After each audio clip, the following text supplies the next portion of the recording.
बिस्मिल्लाहिर्रहमानिर्रहीम। तुसी वेख रहे हो मनी टीवी ते मैं मलक मुनीर हुसैन। दोस्तों 16 तरीक वाले दिन नवी भैनी तो अवैस नामी बच्चे नूं जिहड़ा है बकौल उन्हां दे वारसां दे अगवा किया गया सी और उस तो बाद उन्होंने रोड ब्लॉक किया, एहतजाज किया और एक फैमिली जिहड़ी है मियाँ फाजल साहब और उन्हां दे बेटे जिहड़े ने उन्हां ते परचा दवा दिता। जदों कि उस तो पहले उन्होंने एक क्या जी 4 नामलूम अफराद जिहड़े आए ने अपनी वीडियो ते मुकवे दिता, लेकिन उन्होंने अपने परचे दे विच जिहड़ा 4 नामलूम अफराद और एक जिहड़ा मियाँ फाजल दे बेटे नूं नामजद कर दिता। ठीक है जी। तो 12 दिन तो बाद जिहड़ा राती वो बच्चा जिहड़ा वो मिल गया। हुण इत्थे चंद एक सवाल ने जिहड़े करने बहुत ज़रूरी ने। FIR दे विच कहा गया कि जी कार दे उत्ते आए और वो बच्चे नूं अगवा करके लैके गए। सब तो पहला सवाल महकमा पुलिस तो है कि वो लोग जो जगह जगह ते नाके होंदे ने किवें वो मुसल्ला होके आए, कार दा नंबर भी कोई नहीं सी और वो आराम सुकून दे नाल बच्चे नूं अगवा करके ते लै गए ते किसी जगह भी चैकिंग दे उत्ते वो जिहड़े लोग ने वो पुलिस दी अदारियां दी गिरफ्त च नहीं आ सके। ये पहला सवालिया निशान है महकमा पुलिस दे उत्ते कि इन्हां दी आया क्या चैकिंग नाकस सी कि उन्हां नूं फाड़ ही नहीं सके है। दूसरा सवाल ये कि FIR दे अंदर कहा गया कि 5 करोड़ रुपया जिहड़ा है उन्होंने तवान मंगया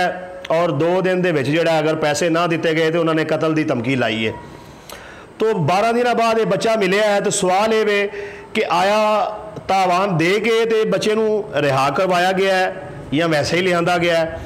इहदे नाल ये भी सवाल है कि इस बच्चे नूं बुला के इहदी तहकीक की जाए, छानबीन की जाए, ये बच्चा अगवा होया सी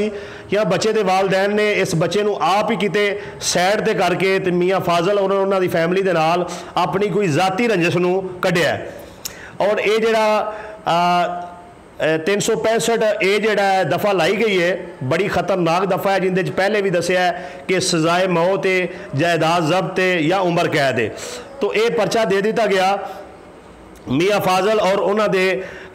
बेटे नूं जिहड़ा इस मामले उन्होंने फौरी तौर पर जो उन्हां दा इल्ज़ाम उन्हां ते आया उन्होंने आप ही पेशी दे दी। तो इत्थे ये भी सवाल बनता है कि अदारे उन्हां दे बारे भी अपनी तहकीकाती रिपोर्ट जिहड़ी है मुकम्मल छाया करन कि आया वो इत्थे किते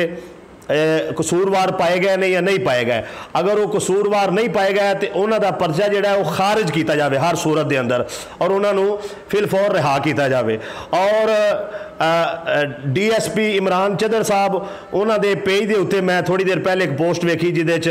वो क्रेडिट भी लै रहे सन और पुलिस नूं भी क्रेडिट दे रहे सन कि शरकपुर चो अगवा होने वाला बच्चा जिहड़ा वो पुलिस ने बादयाब करवा लिया है। तो उन्हां अगे भी ये सवाल है, DPO शेखुपुरा अगे भी सवाल है कि सर बराए मेहरबानी अवाम नूं दस्या जाए। पूरा इलाका खौफो हरास सी, सहाफियां ने खबरां लाइयां, रोड ब्लॉक किए गए, एहतजाज किया गया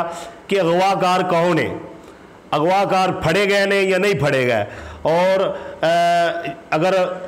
अगवाकार नहीं फड़े गए तो इनू रियासत की नाकामी समझा जाए या की समझा जाए। तो जो भी इन्दियां तहकीकात ने इहदी जो भी हकीकत है वो सारा कुछ आवाम दे सामने लिया जाए और बच्चे का ज़ाहरी हुलिया भी वेख्या जाए कि आया अगवाकारां दे कोल रहा है तो इनू उन्होंने तशद्दद किया है, मारिया है, कुटिया है, नहीं कुटिया,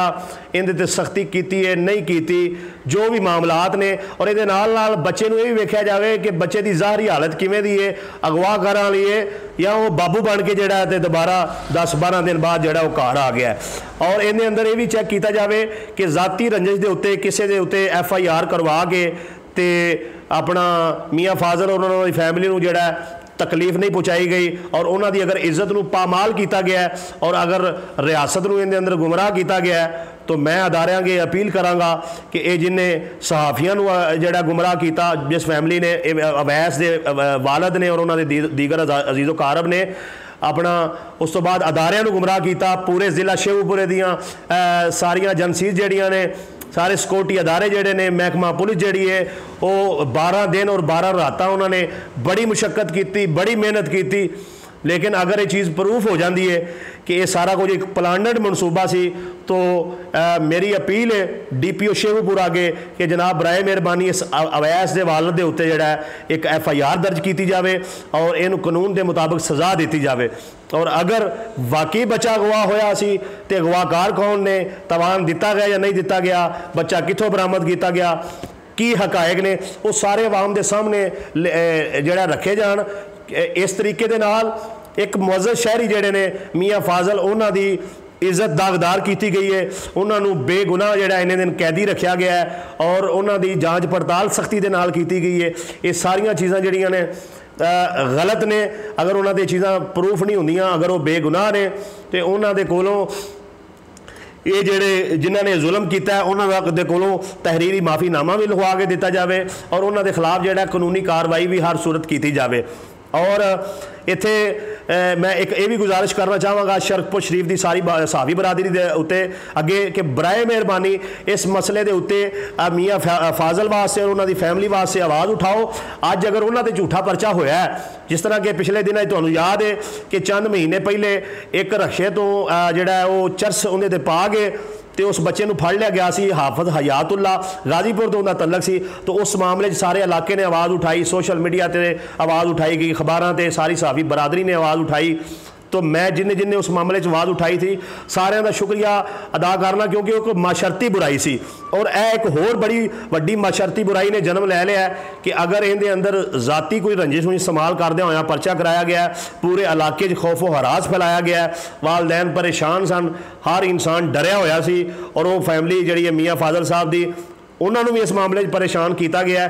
तो बराए मेहरबानी अदारे जिहड़े ने ये अवैस के वालद के खिलाफ कार्रवाई करन और अगर इस तरह नहीं है तो जिहड़े भी मुलजमान ने उन्होंने आवाम के सामने रख के ते आवाम नूं एक एक जिहड़ी इहदी हकीकत है वो इहदे वाजिया किया जाए। कती तौर पर गोल मोल जिहड़ा वो फैसला ना दिता जाए, गोल मोल अदारे पोस्टां ना लाण, गोल मोल खबरां वायरल ना करन। अगर पुलिस का इहदे अंदर क्रेडिट बंद है, पुलिस ने बाजियाब कराया तो असी बतौर सावी जिहड़ा पूरा उन्होंने एप्रीशिएट करांगे, सलूट करांगे।